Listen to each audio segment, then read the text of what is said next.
Number दो तो complaint दे दो। पुलिस स्टेशन आ जाओ, कंप्लेंट दो। वो हम करेंगे, वो सब हमारा है, वो हमारा काम है। जो भी पैसा देने का है वो देने का है।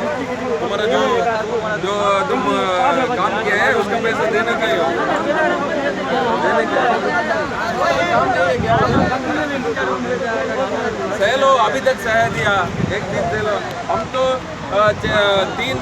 3 साल से सह रहे हैं। हमारा क्या है, सुबह और रात हम कर रहे हैं, सुबह और रात हम यही कर रहे हैं, आपको लोगों को बेचने का काम। पहले वो समझो, 2 रुपये ऐसे करने से कुछ भी नहीं हो जाएगा, तुम्हारा वो बिगड़ जाएगा। फिर भी जब कल ट्रेन बंद हो जाएगा फिर भी हम नहीं छोड़ेंगे, इसलिए वही तो अभी होने का है तो आप चल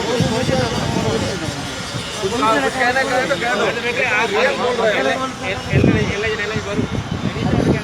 ये, वही तो मैं बोल रहा हूँ ना, आज 100% कंफर्म था, इसलिए बोला